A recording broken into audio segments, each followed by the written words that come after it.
Welcome to another transport compliance video with Fleet Planner. Today we'll talk about Working Time Directive infringements.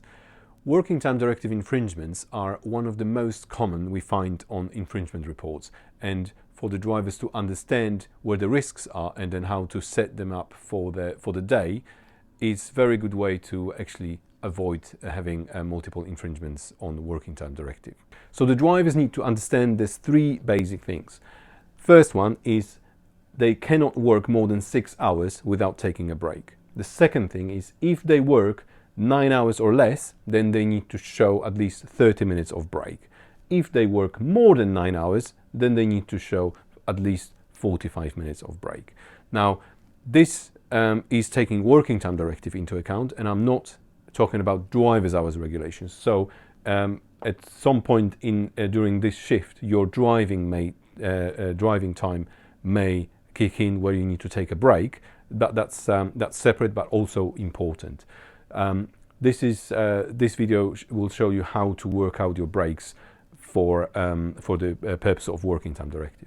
So if you, for example, start at 6 a.m. in the morning, that means by 12 o'clock you need to start showing the break. Okay, so equally, if you start at 6, then by 3 o'clock you need to show at least 30 minutes.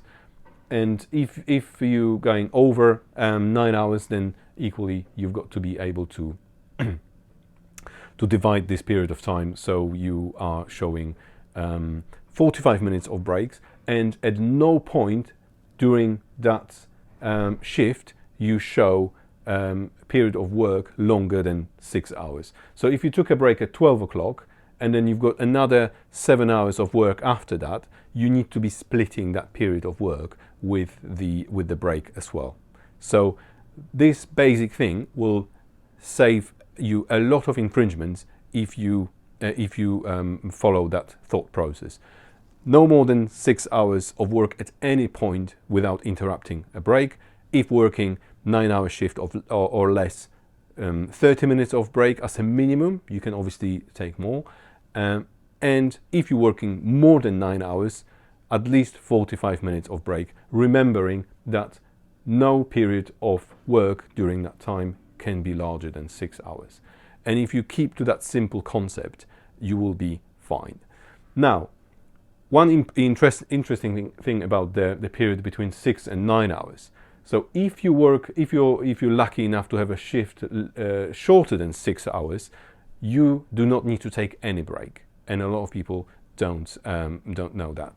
So if you finish before the 6 hours is up, then you don't need to take any break. However, if you work 6 hours and 1 minute, then you fall into the period of exceeding the 6 hours. Therefore, your 30-minute break is due. So you need to take that, and you need to remember that the break needs to interrupt the work period.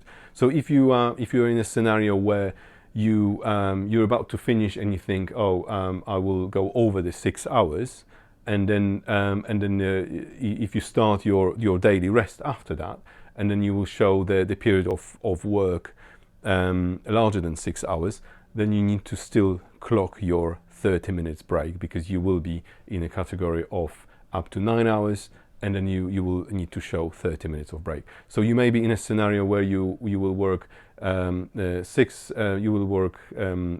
hours 59 minutes, for example, or 6 hours, and then you will start showing your break because you still need to finish your paperwork or something like that. Then you need to take a 30 minutes break to satisfy Working Time Directive, even though you wanted to go home, and then you still got a couple of minutes of work to complete. You still need to complete that 30 minutes to stay legal, and then complete your work. Even if it is 5 minutes, then you will end up actually being at work for 6 hours and 35 minutes, not 6 hours and 5 minutes. So a lot of people get caught out in here. So obviously, please remember about that. Now, give us a like, obviously, if this was helpful. If you have any questions, we are very happy to record more videos on that subject. So please put them in comments, and subscribe for more interesting videos about transport compliance. My name is Roman, and thanks for watching. This is a Fleet Planner compliance video.